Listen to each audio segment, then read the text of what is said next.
السلام عليكم، عاملين إيه؟ وحشتوني كتير، كتير، كتير. النهارده بقى كده جاية لكم بعد غياب طويل، جاية لكم بقى إن شاء الله كده نرجع بفيديوهاتنا، ما تنسونيش بقى كده بلايك وشير وسبسكرايب لمطبخ فاطمة، وإن شاء الله كده إن شاء الله يعني بإذن الله نحاول كده أنزّل لكم كل يوم أو يوم ويوم فيديو جديد في مطبخنا المتواضع.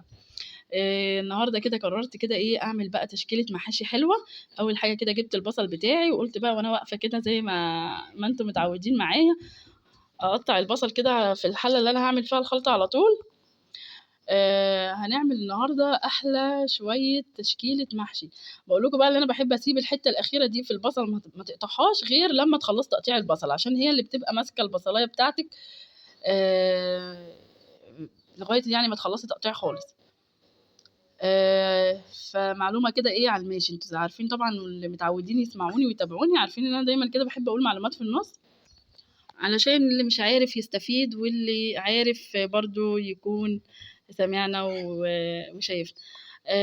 المهم بقى كده شوّحت البصل، وأنا باحب بقى أحط البصل المحشي زيت وزبدة وما فيش، ويا سلام بقى لو إيه على الماشي كده حتّة ليّة صغيّرة، بتدّي طعم حلو أوي، أوي للمحشي. وهنا بقى كنت مشطبة بقى طبعًا مطبخي بقى، باحب أطبخ والمطبخ كده بتاعي رايق وجميل. عايزة أقول لكم أنا بقى لي كتير جدًا غايبة عليكم، بس كان غصب عني، وإن شاء الله، إن شاء الله كده تشجعوني عشان أنزل لكم بفيديوهات كتير. كده بقى هنا كنت وأنا قاعدة كده بقى أحلى حاجة وأنتِ قاعدة كده بقى تسمعي المسلسل اللي بتحبيه، أو تحبي وأنتِ بتشربي كده فنجان القهوة بتاعِك، أو أي حاجة أنتِ بتحبيها تقومي كده تخلّصي وأنتِ قاعدة كده بتستمتعي شوية مع فنجان القهوة بتاعِك، تخلّصي كمان الأكل بتاعِك. جِبت بقى هنا الورق العنب طبعًا سلقته، عشان أنا كان نُص كيلو ورق عنب، سلقته كده دبّلته. بُصّوا الورقة بقى ناعمة وكبيرة وجميلة إزاي، بُصّوا بقى حلاوتها. باحب كده أرُص كام أسرع بقى لَف للورق العنب اللفة دي، باحب كده إيه أقطّعه وأسلقه بالعناقيد بتاعته. من هنا كده بقى بابتدي إيه أفتح الورقة وأرصّها وأقطع العناقيد، لإن السلق بالعناقيد بتاعته أسهل بكتير يا جماعة، بس طبعًا تكوني شاطفاه في الأول، يعني بيبقى عايزة أقول لكم شايل كمية رمل كده رفيّعة، لازم تشطفيه جامد الأول وبعدين تبتدي تسلقيه بالعناقيد بتاعته كده. جرّبيها هتلاقي الموضوع سهل جدًا، وكمان العناقيد دي بتبقى بتتشال أسرع وأسهل، علشان بتبقى ناشفة. لو أنتِ بتشيليها لأ، هنا بقى بعد ما بتتسلق بتبقى طرية، لو أنتِ بتشيليها قبل يعني. إنما لمّا تسلقيها هتبقى إيه، أسرع معاكِ في الشيل.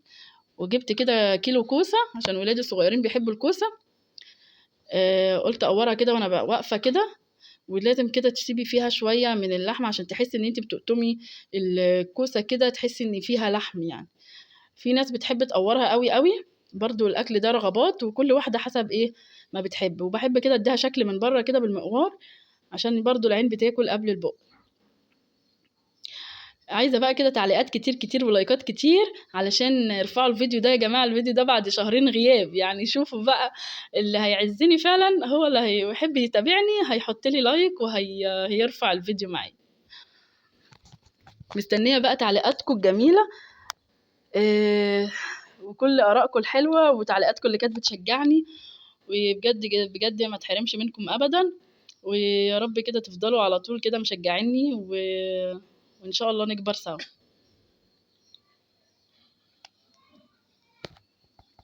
وزي ما باقول لكم بقى باحب أعمل كل حاجة كده وأنا واقفة. أي سِت بيت بقى بتحب كده النشاط وبتحب كده الترويق على عيالها كده، تحب تقوم تتنشّط كده وتعمل كل حاجة كده على السريع وهي واقفة.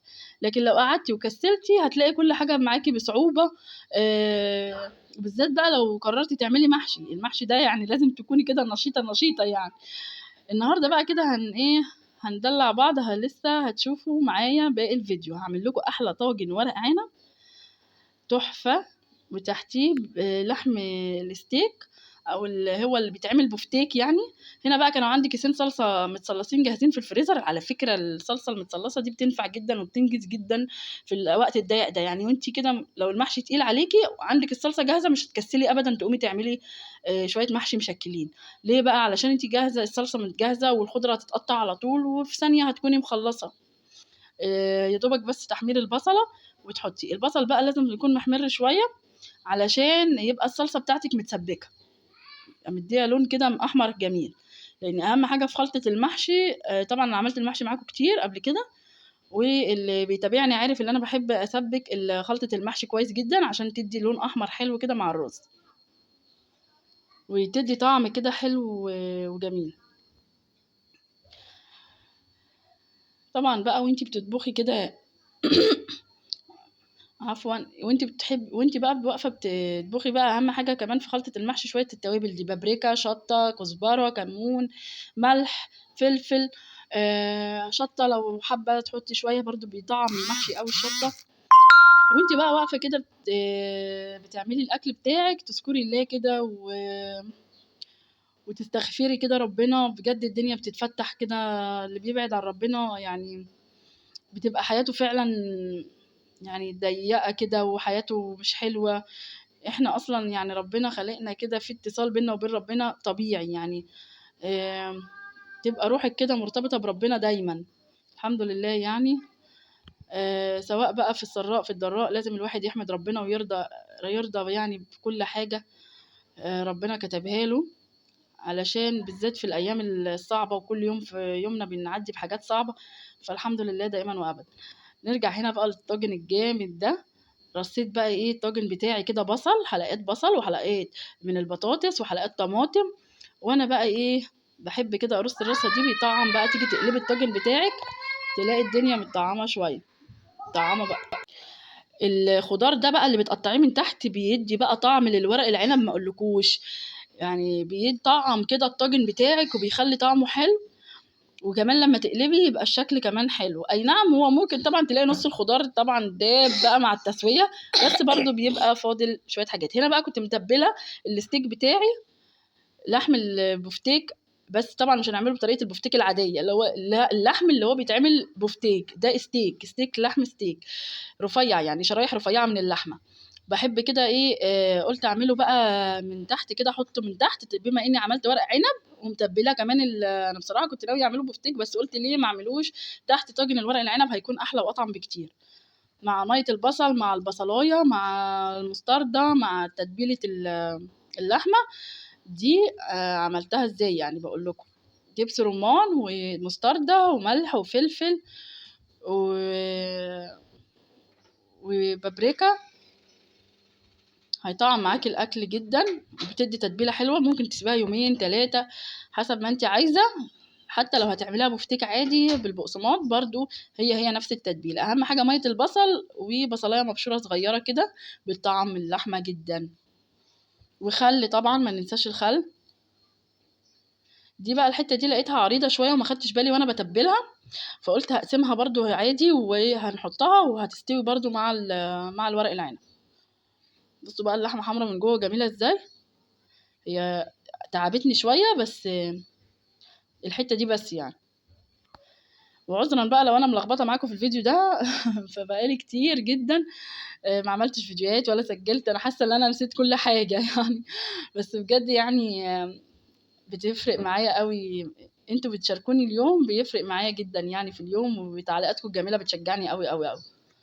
هنا بقى قررت اعمل، طبعا ما فيش محشي من غير ملوخيه، فقررت اطش بقى طشه ملوخيه سريعه كده، طعم وريحه بقى ما اقولكوش. وكان الطاجن حطيته في الفرن الورق العنب، وكان البتنجان حشيته.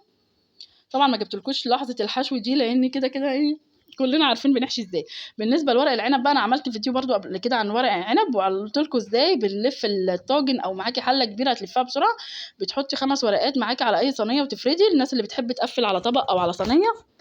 بصوا بقى الطشه هي بتتكلم على نفسها، شويه ملوخيه ما بعدهم اي كلام يعني بجد.